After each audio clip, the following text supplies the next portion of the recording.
গল্পটা মনে পড়ে গেল, তাই বলছি যে 1,20,000 টাকা ঋণ আছে আমার, শোধ করার কোনো অপশন নাই। আমার চোখে ধরা পড়ছে না যে 1,20,000 টাকা আমি কেমনে দিব। কি হলো, হঠাৎ করে আমি একটা সার্কুলার দেখলাম যে সারা বাংলাদেশে ইসলামিক ট্যালেন্ট খোঁজা হচ্ছে।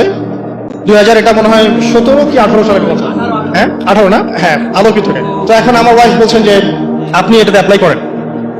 আমি অ্যাপ্লাই করবো, এটা তো আলেমুল আমাদের প্ল্যাটফর্ম, আমি এখানে জেনারেল থেকে আসা মানুষ কেমন করে কি। তো সে বলছেন আপনি পাবেন ইনশাল্লাহ, আপনি পড়াশোনা করেন ইনশাল্লাহ পাবেন। তো আমি দেখছি আগে প্রাইস কি আছে, কষ্ট তো করবো, আগে পুরস্কারটা কি। তো পুরস্কারটা দেখছি যে একটা ওমরা করাবে। ওমরা করা তো যে কারোর জন্য একটা স্বপ্নের ব্যাপার না। আর লেখা আছে যে ফার্স্ট প্রাইস 3 লাখ টাকা, second prize 2 lakh, third price হচ্ছে 1 লাখ টাকা। তো সেটা আচ্ছা ঠিক আছে। তারপর টানা 4 কি 5 মাস দৈনিক 10 থেকে 12 ঘন্টা করে পড়েছে। টানা 4 থেকে 5 মাস দৈনিক 10 থেকে 12 ঘন্টা, নাওয়া খাওয়া সব ওখানে।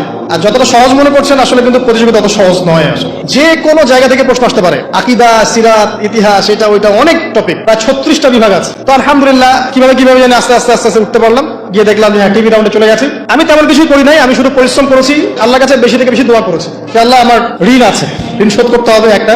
এবং আমি চাচ্ছি যে এই প্রোগ্রামের মধ্য দিয়ে দিনের একটা বড় সার্কেল পাওয়া যায়, দিনী প্ল্যাটফর্ম পাওয়া যায়। আলহামদুলিল্লাহ আল্লাহ পাকের ইচ্ছায় সেখানে একটা ভালো রেজাল্ট হলো এবং সেখানে উমরাও করা হলো আলহামদুলিল্লাহ। এবং ক্যাশ তারা খুব তাড়াতাড়ি দিয়ে দিয়েছে। আমি পুরো ক্যাশটা আগে পেয়েই আগে ঋণটা শোধ। এখন এই সময় কিন্তু আমি দোয়াটা করেছি, আল্লাহুম্মা কফিনি বিহালালিকা আন হারামিক ওয়া আগনিনি বিফাদলিকা আম্মান সিওয়াক। দেখেন আমি কিন্তু